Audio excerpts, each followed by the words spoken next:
What was the Cuban Missile Crisis? Cold War history explained. Imagine a world on the edge of disaster, where a single mistake could ignite a nuclear war. That was the reality during the Cuban Missile Crisis in October 1962. It was a 13-day standoff that almost pushed the world into chaos. The crisis started when American spy planes took photos showing Soviet missiles being installed in Cuba, just 90 miles from the United States. These missiles could carry nuclear warheads and reach major US cities in minutes. The United States was stunned and worried about its security. President John F. Kennedy was quickly informed and had to decide how to respond. The background of this tense moment involves many events.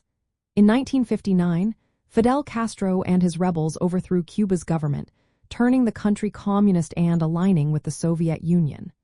The United States did not like this shift and tried to overthrow Castro in the Bay of Pigs invasion in 1961. That failed attempt made the US look weak and increased tensions.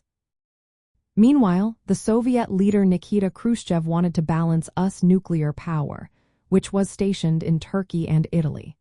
So in 1962, he secretly sent missiles to Cuba to strengthen their alliance and deter US aggression. When American reconnaissance planes spotted the missile sites under construction, President Kennedy faced a serious dilemma. He decided to impose a naval blockade around Cuba, calling it a quarantine, to stop more Soviet ships from bringing in weapons. He demanded the removal of the missiles already there and warned the Soviets that any attack would be met with full US military force. The world watched nervously as the two superpowers exchanged messages and threats.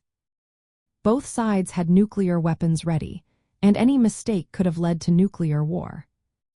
After tense days of negotiations, Khrushchev agreed to remove the missiles from Cuba. In return, the United States promised not to invade Cuba and secretly agreed to remove its missiles from Turkey. This agreement helped prevent a nuclear conflict and showed how diplomacy could solve even the most dangerous crises.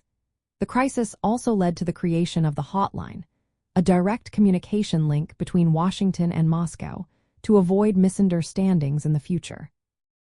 Looking at the bigger picture, the Cuban Missile Crisis shows how political decisions, military power, and international alliances can shape history. It also reveals how fear and mistrust can escalate conflicts, but careful negotiation and leadership can prevent disaster. This event remains a powerful reminder of the importance of diplomacy and the dangers of nuclear weapons. Understanding it helps us see how the Cold War shaped the world we live in today.